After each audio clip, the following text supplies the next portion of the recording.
एक समय की बात है। किसी गांव में एक छोटी सी बच्ची राधिका नाम की थी। राधिका ज्यादातर सपनों में ही खोई रहती थी। एक दिन राधिका गांव के पेड़ के नीचे बैठी थी। उसे अचानक एक किताब दिखी तो राधिका ने सोचा, अरे ये क्या चीज है जो चमक रही है, चलकर देखना चाहिए।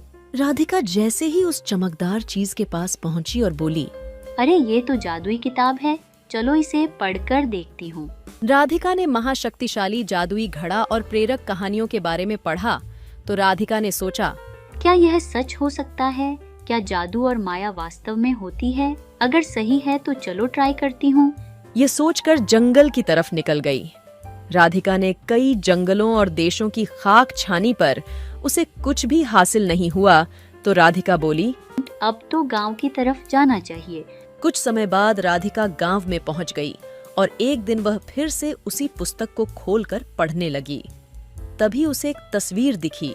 अरे ये तो वही पुराना जादुई महल है जो मेरी दादी सुनाया करती थी। यहाँ जाकर मैं जादुई दुनिया की खोज कर सकती हूँ। अगले दिन राधिका ने सभी बड़े बुजुर्गों से आशीर्वाद लिया और जादुई महल की तरफ निकल गई।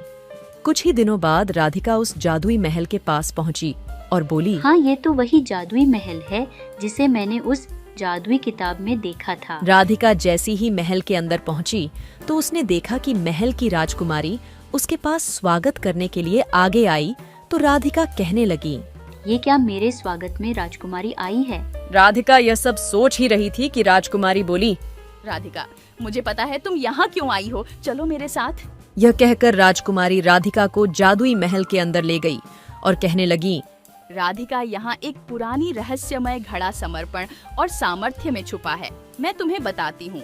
यह कहकर राजकुमारी ने कई जादुई शक्तियों की सीख दी और राधिका बोली, राजकुमारी, आपका यह एहसान जिंदगी भर नहीं भूलूंगी।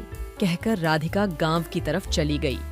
गांव में पहुंचकर राधिका ने अपने कामों से सबका दिल जीत लिया और सबकी लाडली बन गई।